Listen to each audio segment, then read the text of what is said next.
Sejuani just really hyped here, so it looks like they're going to pick that up first. The Sejuani Xayah is a very possible draft on red side. Hasn't been big, the lovers duo for Jinair though, so there's a chance they just go for Varus and ignore it. It's been 0-2 on Xayah Rakan for Teddy and Wraith. So we'll see if they prize denying it away from the side of SKT. Usually we see jungle and the bot lane picked in the first round. We actually haven't had second round bot lanes in a few patches now in the LCK. But they may feel pressured to answer the Rise early. See what the first choice is here. If you want Xayah Rakan, you have to take it in the first round.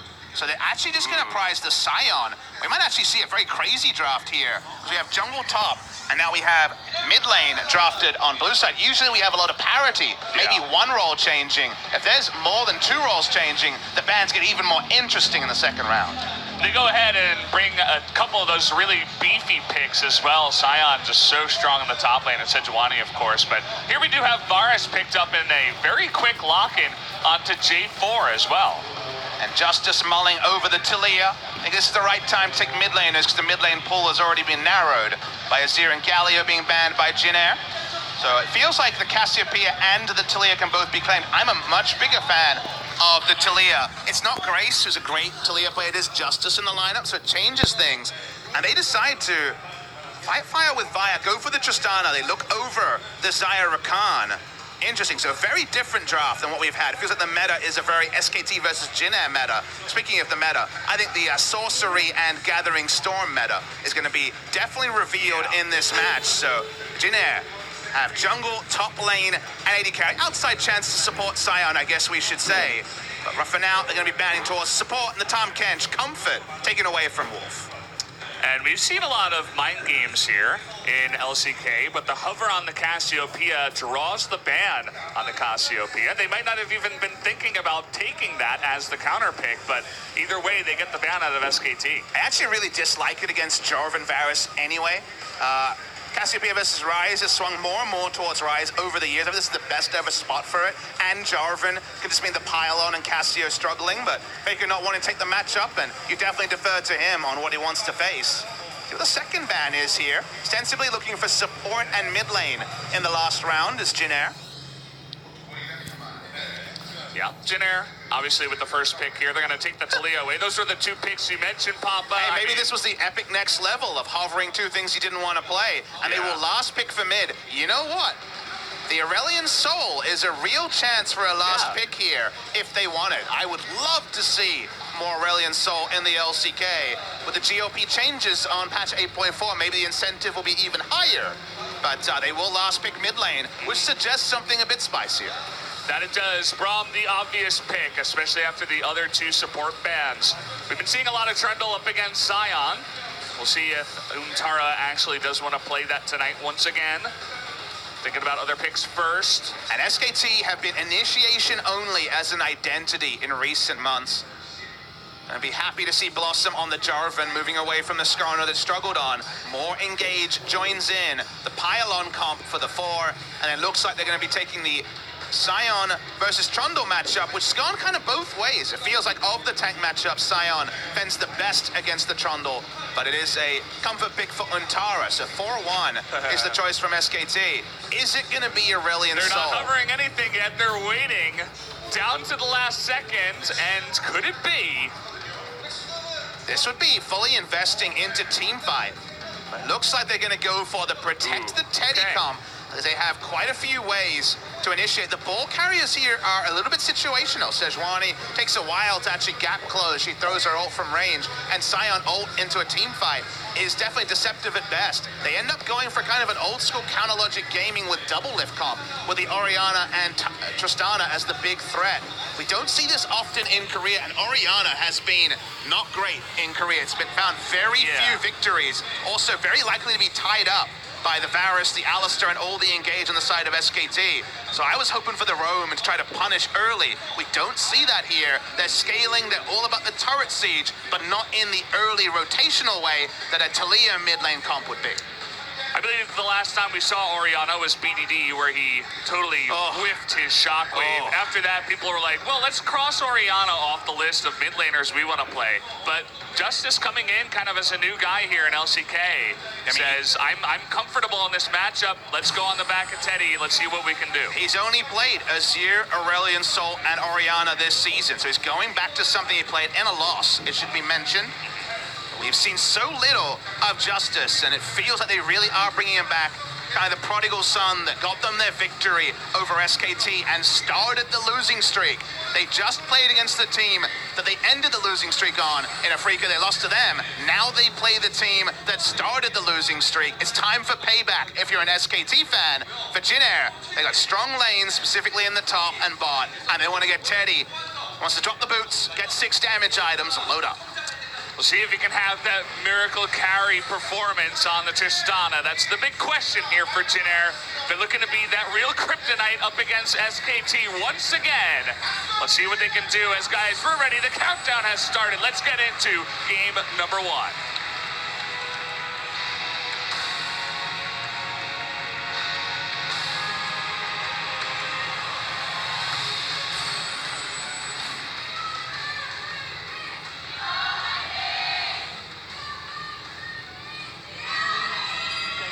Here we go, match number 59, game number 1.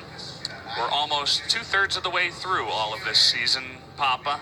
Seems like it's gone by so fast. It definitely has been fast and slow, depending on the day for me, but the good thing is the excitement is still there. I need to know how this puzzle ends. I need to know how these standings end. Is Rox Tigers a top 4 team in Korea as it stands right now? So many people, with hindsight, will say no, but they've looked fantastic. This is a good start. If you're looking for the 90-minute epic, a pause. Yeah, thankfully they've been pretty forgiving this season. Why are you saying these things out loud, You know, Valdez? there was only that one time it happened over at OGM, but that would never happen here, right, No, Papa? Spro TV, from what I've experienced in 2018, shorter pauses. To be fair, if they were sitting at the end of 2018 and had some ideas on a chalkboard about things to cut out, pause times would definitely be the biggest one. So there's a problem with a mouse problem. We haven't had a lot of those this season. It's definitely something we can mention. Can be a hard problem to solve too, because we don't have a lot of spare mice in the back room. We don't know what mouse I should say he has. I hope it's not the same as Peanut's famous G1 mouse that was out of production. Yeah. But hopefully we'll find out very soon what mouse he's rocking. Name and shame time, I guess. But okay, wow, that was easy. We're never gonna know, Papa, until we look. But not today, at least. As MT was over on the red side, now he's going to the blue side. His mouse wasn't working, sent him in the wrong direction. He's like, what am I doing over here? Well, no mouse issue graphics, so I guess we can't add that to the list. Yeah. I wouldn't be surprised if you were talking about, things to cut down on were pauses. Definitely, I agree, but I feel like this season they're all about trying the weird new stuff. So maybe, things to expand on. Definitely next time there's a pause, they'll have like a short, entertainment skit or something like that. And LCK fans on Spro TV days have definitely learned that the bathroom break is after the interview, not during the interview. Because, oh boy, do they find new and innovative ways to make it different.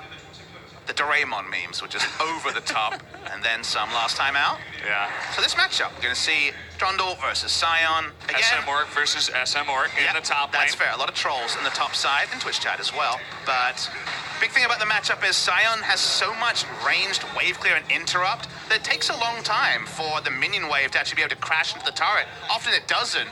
And usually you think of the Maokai matchup where you just push and ignore and kill the turret. He can't actually get to the turret unless he's tanking it, because Sion has so many different CC abilities to actually delay what feels like the inevitable every time we talk about a tank versus Trundle matchup. Taking a chomp here out of Sion. Definitely, you were talking about it, but we don't necessarily need to take a big look at that. But look at this, Blossom coming up here for level 3 pressure. See this a lot, where you just skirt on in. If there's an opportunity, maybe you go for a gank, but usually he'll be pushing, so you just come in here and steal the Krugs. Seems like some excellent research as well, because seems very confident the Krug camp will be up. He wasn't checking for it. He knew it, so I think this is all about Umti's pathing. Should mention that Jin-Air have gone away from their usual game style of finding the most aggressive matchup possible for Feels like Sejuani is the only Cinderhulk jungler he'll prize. Otherwise, he wants to be on Kha'Zix's duty as much as possible. But this means that he will not be able to do the battle warding that I think he really aspires to do. He plays with a very Peanut-esque playstyle, at least classically. Has had his ups and downs this season for sure, but for now at least he's going to be farming up on the Sejuani. Thankfully, Justice has taken cleanse in this game, as we do have the potential gank here. He's actually waiting until after the TP comes in.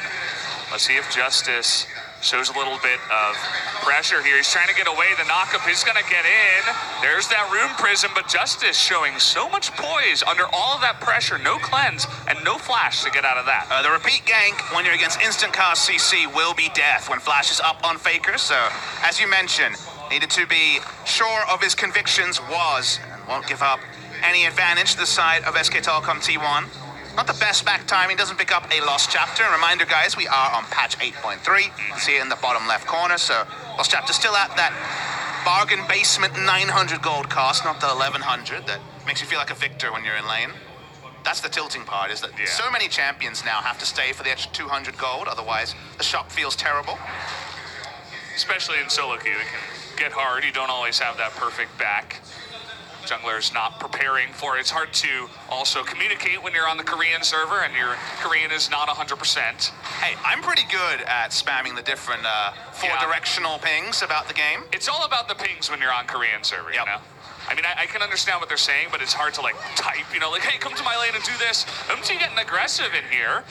We'll make it out with the blasting plant. As a control ward to disengage to. So I guess we should talk about how this game expects to pan out.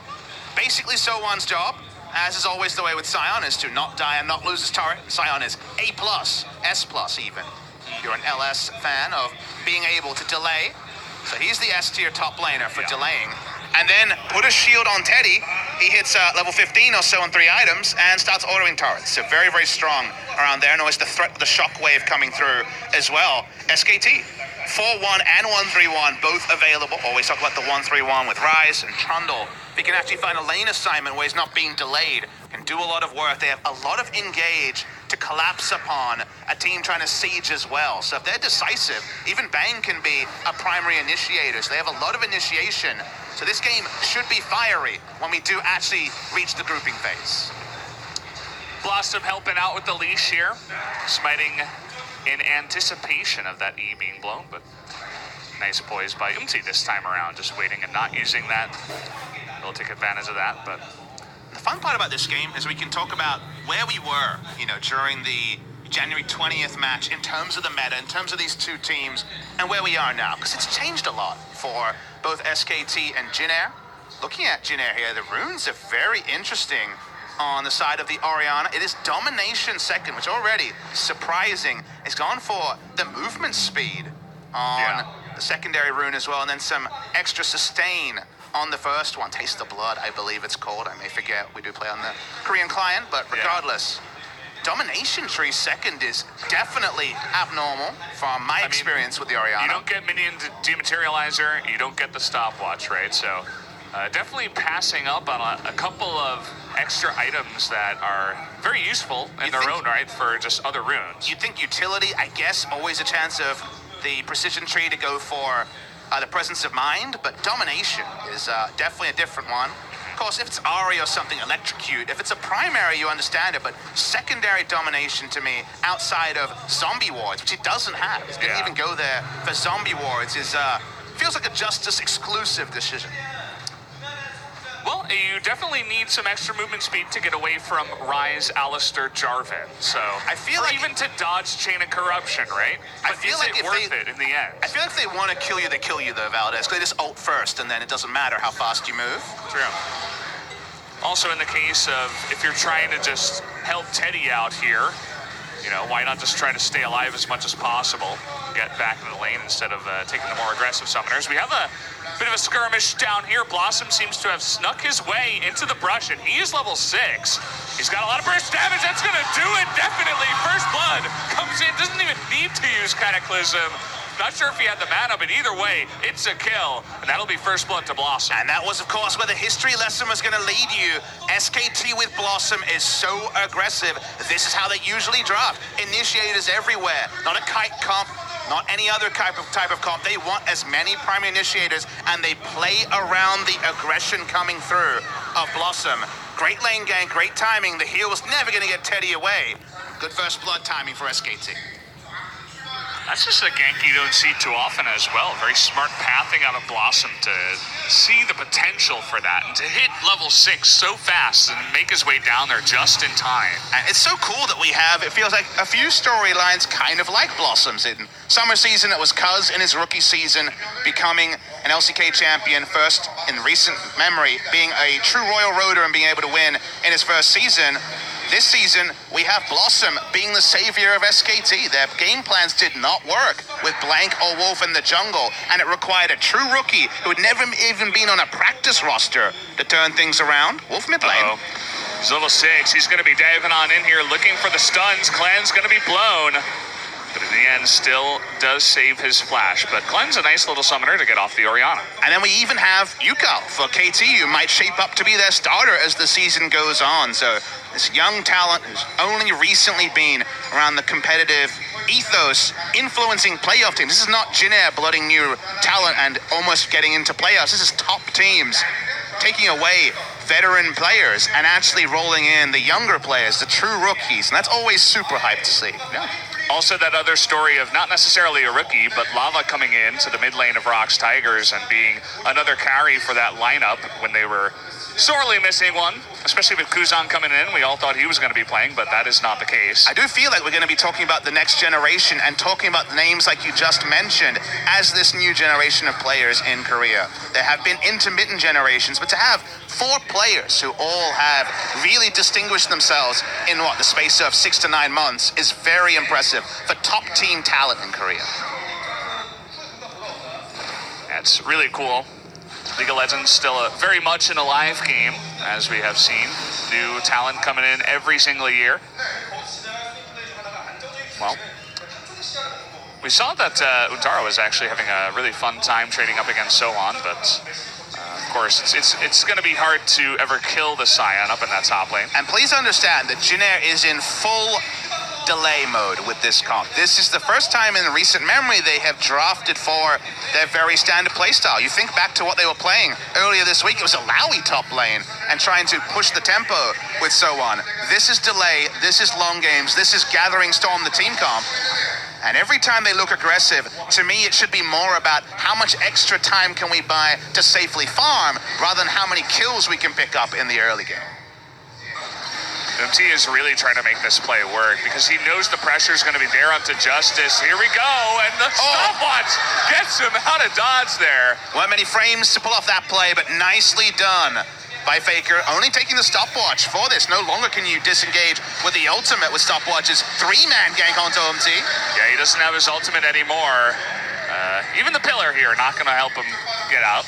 The play there was to try to force him use flash by trying to body block the Arctic Assault. Not able to do that. So just a show of intent from SKT. Not going to be any advantages gained. Not a lot of oomph behind the shockwaves this early in the game, but the first one hit, so already we have something positive to say, I guess. Can't take that for granted in this recent memory. We'll see how he does later on when I know people love to spam like Boreana in the chat, but I find her very exciting because 4-man, 5-man shockwaves, especially when you go up against a comp that's trying to just dogpile every single person on top of your carry. It's we could definitely have some fun ones once we get to the later stages. Speaking of Twitch chat memes, I caught BDD in the makeup room yesterday and explained Zed Obed to him. Yeah? How did that go? He laughed. He understood the meme. I was like, the English fans, like, they really like Zed, and they find it boring when he's not played, so Zed Obed. He understood and laughed because he is a legacy Zed player. Yeah. But they had fun with that one, so that was good. I tried to get him on the AP Cogmore hype train for 8.4, and that proved more difficult. I played a game of that. It actually went well. I won. There you go. On your recommendation. Confirmed overpowered. On your recommendation, sitting in like, what, Plat 3 right now. I was like, hey, let's give it a try. It actually worked. So any content creators out there, feel free if you get an interview with BDD to talk about Zed or Ben. Yeah. He understands. When are we going to see Zed again? When was the last one? Was it Ian, actually, last year? There was definitely at least one Ian game of Zed in summer season. I think that was over at the Gangnam Stadium as well. Yeah, here.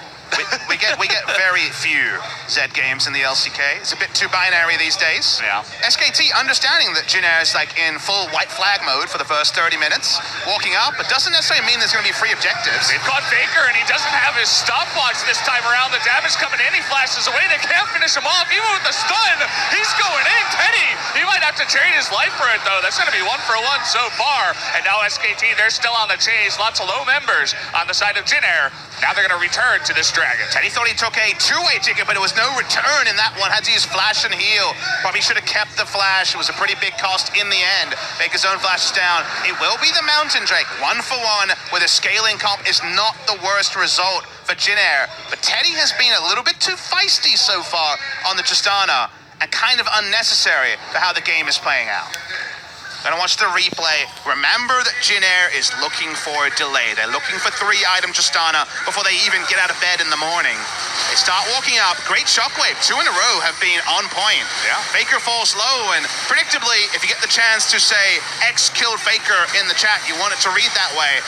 Teddy does, but second time he's locked up by Blossom. His flash was attempting to be a flash into the rocket jump, was optimistic, let's say, at best. I don't think that was worth it, and the Mountain Drake does go the way of SKT.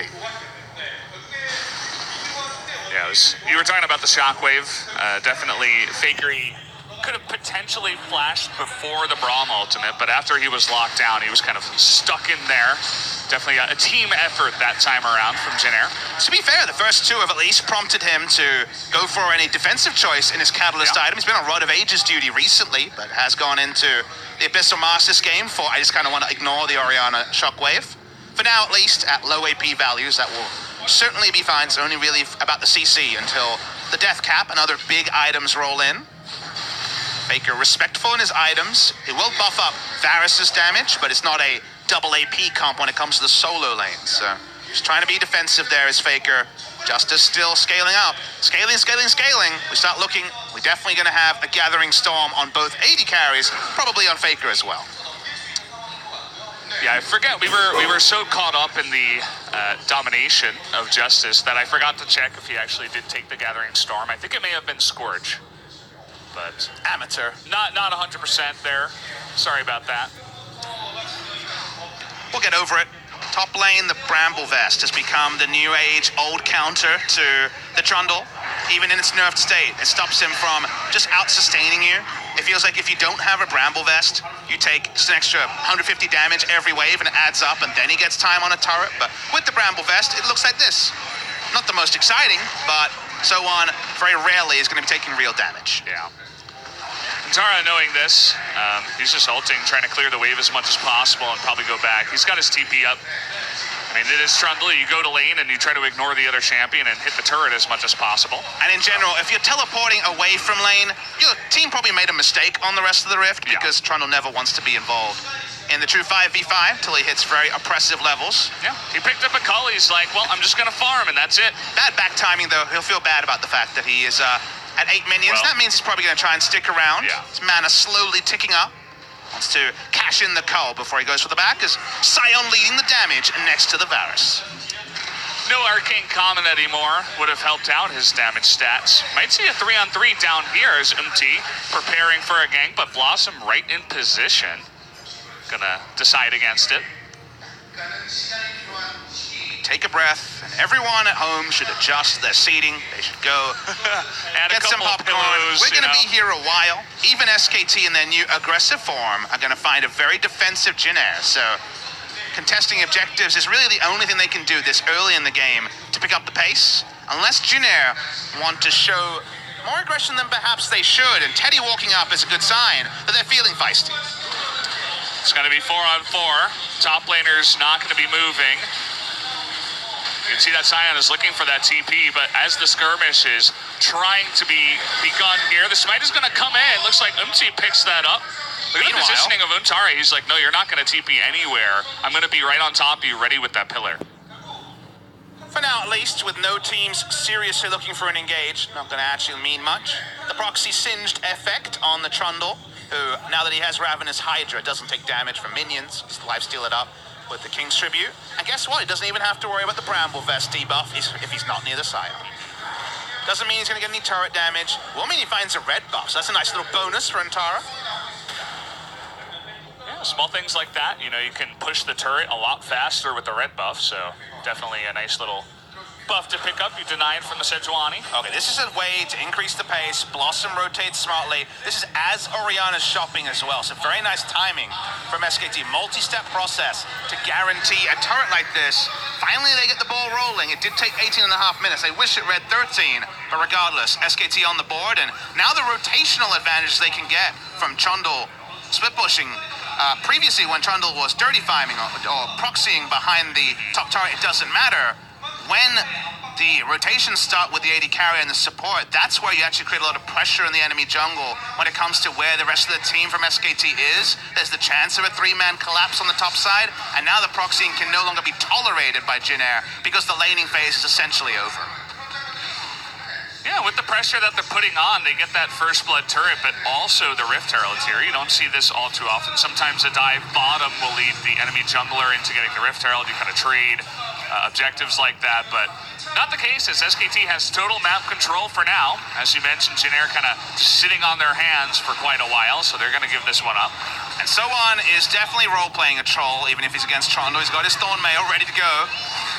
About as unkillable as can be as they turn onto Wolf, get a flash at least. They were thinking about going in there. They're like, well, it's probably not worth it. Getting the flash from an Alistair as the Drake is about to spawn is still something relevant. Yeah. A lot more safety to Teddy, whose summoners alongside Justices will be up. SoOn's just trying to freeze the wave in the face of the Trundle. Nope. He really does not care. Yeah, so we do have the second Mountain Drake up. You were talking about Jin Air trying to delay, but if SKT could get 2 Mountain Drakes, that would be huge. Although Jin Air is going to start this up, they're going to leash it into the back. Scion does pull back, so there will be a bit of turret damage here. We'll see how much decisiveness there is around this play. Untara will want to cancel if he does invest the TP.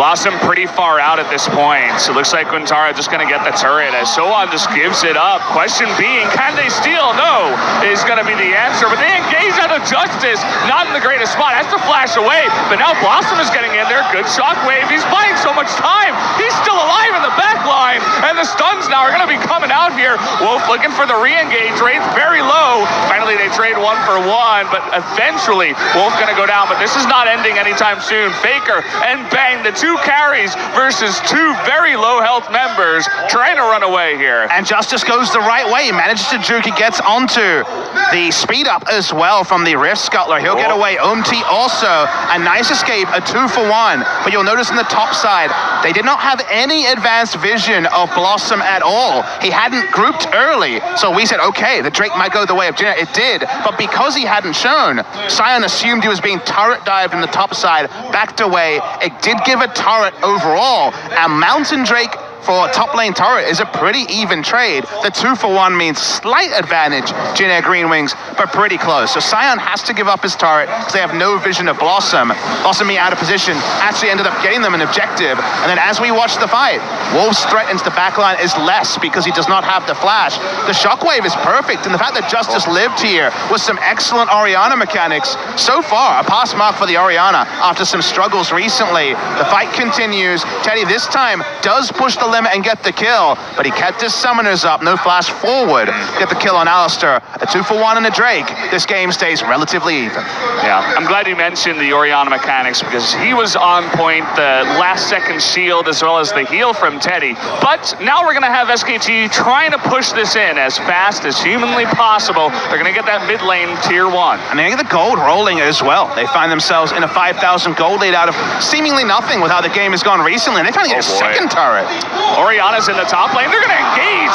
Goodbye, Wraith. You're just going to get off this rift at this moment. That's going to be the second turret going down too. And they're looking for more here. Justice in an awkward spot. They're going to jump onto him. He doesn't have his flash anymore. SKT are running the train down middle, and they're getting kill after kill. Jinner's delay falls apart in one passage of play. Reminds me of a very old game, the OMG versus SKT game, where the mid lane was rushed down and SKT got the maximum. Even Justice, many less competitive games, makes a very bad rotation, goes far too straight line trying to get back to base, need to go all the way around. Felt pressured, he should feel pressured, and out of nowhere, an inhibitor falls at pre-23 minutes. Looks so good for SKT, a team that not many people had confidence in. Who knows if they had confidence in themselves, but now, just like that, it's the old SKT right back here. You give them an inch, and they'll take it a mile.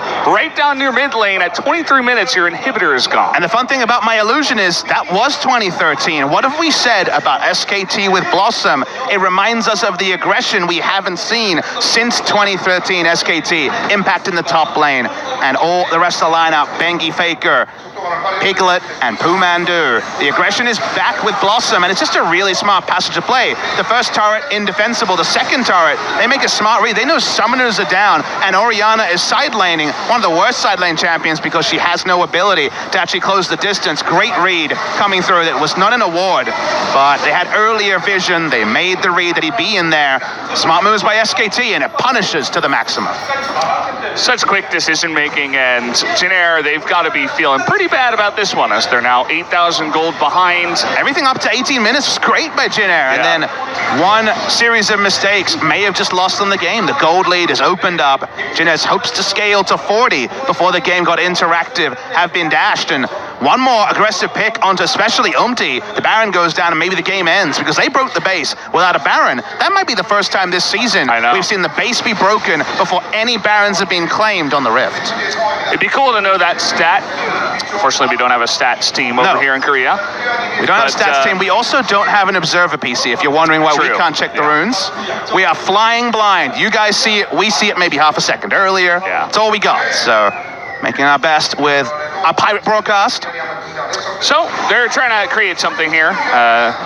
Four-man, actually, down here. They're going for the Realm Warp underneath the turret. It's going to be a four-man shockwave, but it doesn't matter. That's four people going to take out the Oriana. She still doesn't have her flash. Now they're trying to disengage here. Teddy has so much room with the red buff. Did they take this too far is the question. Teddy thinking about continuing on the chase here. But it looks like SKT slowly going to back away and get away. And look, it's certainly been something they've been guilty of, taking it too far. They're super aggressive and decisive. This one was started by Faker. In the end, they're basically saying, every time we see Justice and know his flash is down, dogpile, what is the Oriana going to do? She doesn't have any oomph behind the shockwaves. The Void Staff to try to be relevant at this point, but no death cap or further AP items means they can't ignore the damage. We saw Faker and said, okay, Abyssal Marks, Merc Treads, he's going to want to stand in the shockwave. He has, and it hasn't mattered. I love Blossom's play. He flag and drags over the wall into three people, and he just kind of dances in front of them and says, hey, come on and attack me. See what you can do. Of course, they're not going to. Untara, by the way, doing his job, takes another turret, some nice team gold, and the push is definitely strong for our Trundle player. Game plan is certainly into high gear. What a passage of play around the mid lane to just open up the game. SKT want to pick up the Baron. That should be the sealer. I feel like if Baron comes in, even if they don't end the game from that play, the amount of pressure they'll have on the map will even be higher than now, where they have the mid lane inhibitor and they're feeling confident to face check most brush. So Baron buff does seem to represent a game one victory for SKT. Keeping the game timer as short as possible. If you guys are wondering, the entire game time of SKT versus Jinner in the first round was 193 minutes. 3 hours and 13 minutes, 20 seconds of gameplay. You're not even complaining about an Allen's desk or a break. That was just the gameplay. Longer than any Marvel film. Longest Marvel film so far was Civil War. That was an extra 47 minutes on that. So we saw an epic amount of game time. And that's what Jinner wanted to recreate with this comp. And SKT with Blossom, such a different prospect, so much more aggressive. That aggression has caught Jinner flat-footed.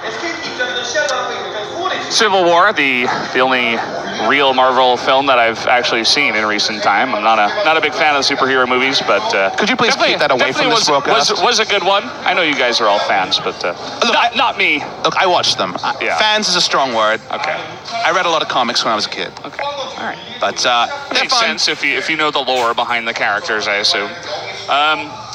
Well, Blossom really doesn't care. He walks up to the enemy team, clears a buff, and now they're going to jump onto the Umti here. They want to take that smite away. Still, the stopwatch left available. That's going to be that 3-man Cataclysm. Getting pretty low, though, is Blossom, and still no kill. Still no results. As well. They're trying to get somebody here. They're running after Wraith, who does have his Unbreakable up here. Finally, he's going to go down, and they're going deep into the base here, trying to get on top of Umti. There's the Shockwave. It's not that much damage. Teddy in the backline, they finally get Umti there, but Teddy, he's looking for Bang. Bang getting way too low here. That's going to be one. Now it's all up to Faker. Faker versus everybody. He's got the support of Untara here. Is it going to be enough? Teddy taking it slow, not willing to go too far in, as SKT finally decide to back away. And remember, this game plan from SKT is the right game plan for how early in the game it is. Late game, when it's 4-item Justana, 4-item Orianna, you can't ignore the damage. But you saw that free-hitting 3-item Justana, one of the most fearsome things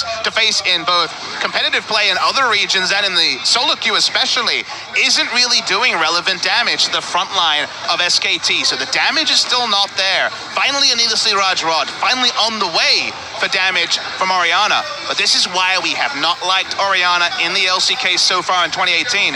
There's gap closer plenty, and when the gap closes, the shockwaves have not vindicated the limited nature of Ori. So we watch the replay. Very extended fight. Justice has shockwave, but doesn't really have a great place to use it. Faker and Bang are respecting it at every moment. Really smart. The moment that he actually used the command attack topside was the one time that he stepped on the ball, but didn't matter. It was one kill to Jin Air at this point in the game. Wraith inevitably dies, and SKT, again, when they have Blossom, these are the decisions they make as a team. They go in the back line, ends up being pretty even. Jin Air not going to feel too bad about this. The inhibitor has not been crashed either in this passage of play. But in live, in the picture-in-picture, we can see that Jin Air setting up around the inevitable second Baron attempt by SKT. Yep, here we go once again. 4 members of Jin Air just grouping up, trying to get as much vision as possible. Tara doing his job, pushing down on the bottom lane. We return to the scene of the crime once again. That Mountain Drake, and now that we're here at 30 minutes, definitely means that with the Rise and the Varus, they can take down that Baron quite fast here. Oh, I love the itemization from SKT because it's always great when you theorize how a game is going to play out from early decisions or from team comps, and then it does, because if you notice, everyone is overloaded on Magic Resist on the side of SKT. And you look at Jin Air and say, oh, but they actually have Tristana, and she's going to be doing most of the damage. It's just so they can pile into the shockwave, not care, and get the kill. So they are building exclusively to ignore the impact of the shockwave and to keep fighting and just try to kill Teddy on the front line and ignore the Orianna. And so far, we are waiting for Orianna to scale and scale and scale, and she feels like she's 15 minutes away from actually being a true threat to SKT. She's not there yet. She only has 2 items, and one of them being the Void Staff, so she actually noticed that the Magic Resist was being stacked. We're going to have a start here on the Baron. They don't expect it because Blossom is not in there just yet. It's a 3-man Baron, and look at how fast it goes down. Smite comes in. They don't even need it or use it. Very smartly played by SKT. I mean, their Barons have been always one of their trademarks, but this time, very well engineered, like you say. It should have been suspicious, but it ended up being just Jin Air playing on the back foot.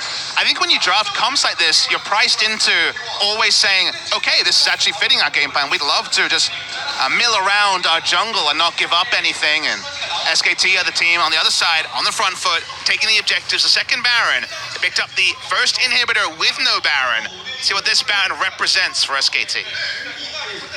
There's a single ward in this jungle right now that's making Jin Air play very passively. They know that they can't really afford to take any fights that are off their turf, so they're just gonna defend this mid inhibitor for now. SKT playing it respectfully. They want to put on the slow push, allow the Rise up in the top lane to do his thing with the pushing, and then eventually go in towards mid. And exactly, they're going to get an objective with no combat for SKT, so they're feeling good about being able to push into 3 inhibitor turrets or just the inhibitor in mid lane. Finally now, with 3 lanes pushing, they push into mid. Teddy starting to pile on the damage, so the decisions get less clear for SKT. If they pull the wrong trigger right now, things can turn around. Oh boy, look at him. See, he's just dead. walking up to them. What is he doing? He's gonna almost go down here. Untara is gonna bite him in the butt, and that's gonna be the end of his life. And just one mistake like that means that all that pressure they were keeping off of them on their base is now out the window. It's 5v4. SKT are pushing in. And the game could just end from here. Giving up a member to smite steal a Baron is bad enough. Giving up a member as you're defending the Baron, the death timer is long enough at 32 minutes to mean that 3 inhibitors will go down for the side of Jin Air Green Wings. Just a brain fade from Umti. Overrated his tankiness or overrated the aggressive instinct of his team. Yeah, not sure what he was thinking. Double demolish Brock, deletes the turret. Yeah, that's going to be the end of that turret and the end of that 3rd inhibitor. SKT thinking about a re-engage, but MT is going to respawn here. So they say, hey, let's get both the buffs. We got essentially the entire base. We can go back, buy up, and then continue to push in. They just get a mountain to do even more damage to turrets. You're fine with that. When it comes to Drakes at this point in the game, and now I feel like the gold lead will just overwhelm the side of Jin Air Green Wings. The defense that was possible with Azir Sivir is now Orianna Tristana, which, you know, is a facsimile. It's not that much worse than Azir and the Sivir, but with the gold values, it's so unlikely to lead to an extended delay. You need all of the items stacking in. They are not yet. And Teddy's 4 items make count for nothing. See the Varus picking up the Void Staff once again, just to help out with that magic damage he does, and he just picked that up right away. That's how much gold he had. He goes back, picks up that 1 item, and returns to the fight, so you can imagine how much all the rest of the players on SKT had. Death cap now completed for Faker, a resident Rise player. And Justice still trucking along, trying to get his. Been sitting on 2 items for so long. May end the game with just 2 completed items. I feel like Orianna's been outclassed again and again in the LCK, and feels no different in this game. Definitely seems that way. So we continue pushing in. 3 seconds left on the Baron, as they're looking to end it here. They have tons of super minions. They don't necessarily need that last Drake. Let's see what Jin Air decides to do in their last stand. They have to go for a fight here. Looking for Bang. They get the knock-up here. Now Blossom in the front, but he's got the Gargoyle Stone. Played the 4-man knock-up from Wolf. Is looking to end this game now. Faker on the right side, trying to go 1v2. He stays alive. Varus picking up all the kills in the end. Finally, Faker goes down. Isn't going to matter, though. They are staying alive in the back here. Both the carries have gone down for SKT.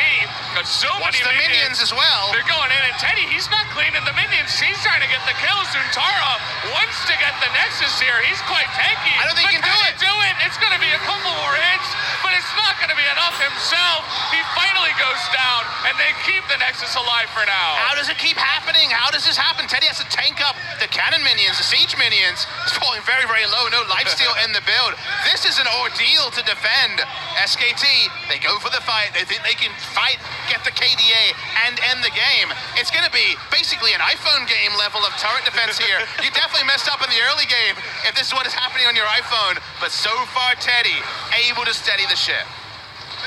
Somehow, some way, just getting a little bit too far forward there, especially Faker going by himself, trying to 1v2. Nearly worked out. He almost survived, but Teddy, he's pretty good at the game. So they're going to keep their base alive somehow, some way. They're standing on not even 1 leg at this point. It's like 1 toe for Jin Air as they just try to keep their base intact. Now let's see if it truly summons the spirit of the previous Jin Air versus SKT match. Because you'll watch this replay and say, wait, I remember stuff like this at the end. Remember that was the first series I've ever remembered as, let me point out the headbutt pulverize that you said was definitely the big ticket moment of that fight. Remember that all 3 games Teddy ended with no boots. All 3 games he actually had 6 damage items. It's the first time in competitive play I have ever seen that happen. So the ultra late game is not being received here. SKT focused on the fight. They were not able to close the distance on Teddy. And at 4 items, now 5, he certainly packs a punch in his build. SKT, though, all they can really do is return to the scene of the crime and get over the demons that represent killing the Jin Air Green Wings Nexus. They want to do it. They're going to realm warp in. They're just going to attack the Nexus. Can they do it, though? The 5-man shot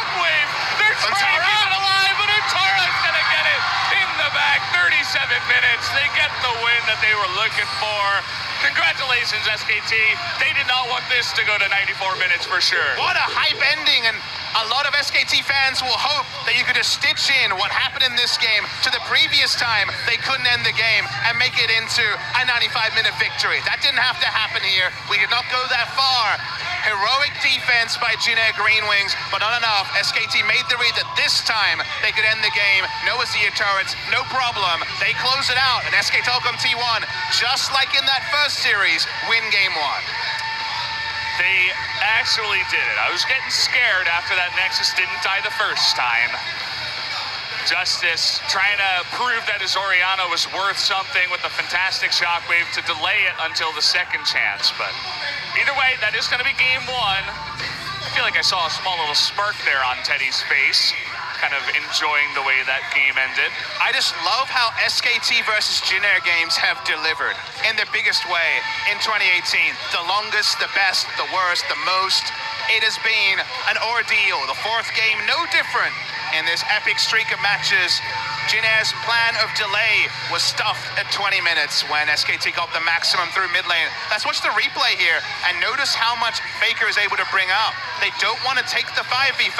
They go into the back line. They can't bring minions with them, but they're happy with 5. JAG definitely get the read, but the Nexus already below half health. No ability to ult Untara into the fountain. Already had used the buster shot, did Teddy. Nice close by SKT. Yeah, very alpha move, going in S5, Realm Warp right on top of your Nexus.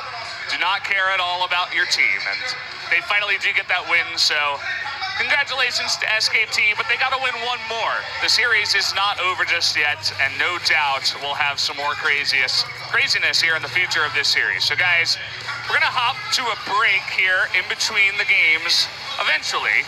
Looks like maybe it's not happening right now. I wonder if we're gonna see the return of Grace in game 2. Gonna feel hard done by that he wasn't fielded in game 1. Understandably a lot to talk about, a hype match, but I'm ready for game 2. Yeah, so we'll see you guys in about 10 minutes before game number 2.